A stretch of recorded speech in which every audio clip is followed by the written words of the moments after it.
Early one morning, the Flying Scotsman was at the sheds with the other engines. "It's a shame you have to leave," said James. "Will you be back soon?" asked Henry. "I'm sure I will be," said the Flying Scotsman. "Make sure you don't break down with the express, Gordon," he called as he puffed away. Gordon didn't say anything, but deep down, he was a little sad to see him go. A few minutes later, Mr. Power walked into the yard. "Good morning, Edward." "Hello, sir," said Edward suspiciously. "I have a special job for you. I need you to take some trucks to Brendam Docks later today. Can you do that for me?" "Yes, sir. I can, sir." "Excellent. Thank you, Edward. Reliable as always." And Mr. Power left. "Be careful, Edward," warned Henry. "You don't know what he could be planning." "I will be. I can keep the trucks in order, so there shouldn't be a problem there." "Do you think he knows about the truck we found?" asked Percy. "I don't think so. We have it hidden away pretty well." And Edward steamed away to do his work. Meanwhile, at the docks, Cranky was unloading several loads of coal, fuel, and oil. "What's all this for?" he asked Mr. Power. "Well, the island supply is running low, so I'm replenishing it." "Who's collecting the train?" asked Salty. "I'm not sure. To be honest, I forgot actually how much I ordered. So just leave it all on the line and I'll figure it out." Salty and Porter did as they were told, but they were very skeptical. "This is very dangerous cargo," said Salty. "I know," replied Porter, "but it's probably best to follow his orders." Bash and Dash were in the goods yard playing with some trucks when Mr. Power came to see them. "I see you all have some energy in your system," he said.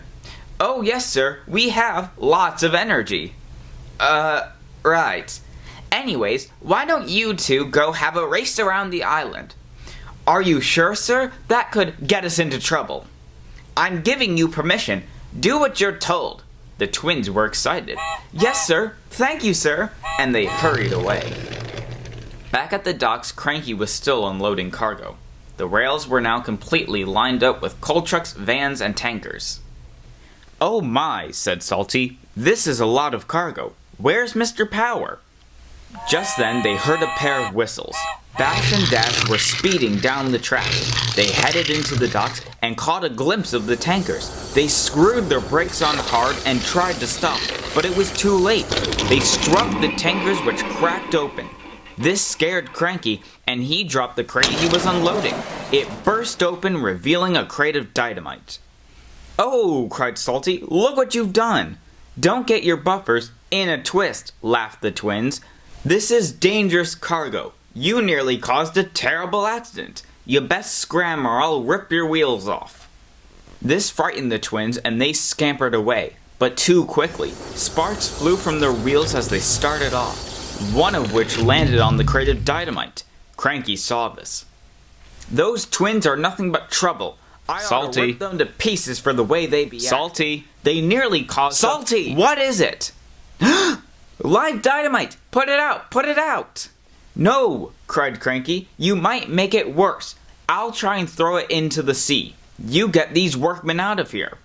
"But what about you?" cried Salty. "If it goes, you'll go too. I'll be fine. Just go." Salty raced to his siding and found an empty coach. He was coupled up and hurried back to the docks.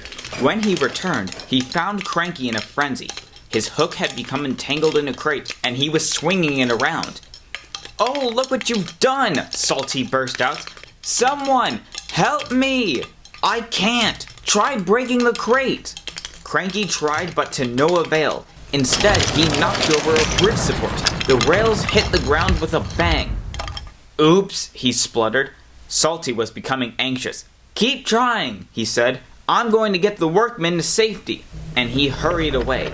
Cranky did, but his troubles were far from over. He heard a whistle he knew too well. "Edward!" Cranky cried. Edward was taking his trucks to Brendam. He could see Cranky in the distance. "Edward!" he called. "Stop! Go back!" "What?" Edward called. He was too far away to hear and didn't see the track until it was too late. "Cranky!" cried Edward. "What's going on?" "Dynamite! This dockside is about to be blown to bits!" Edward's crew saw the dynamite, and they ran for their lives. "Help!" Edward and Cranky called. "Can't somebody please help us? Help! Help!"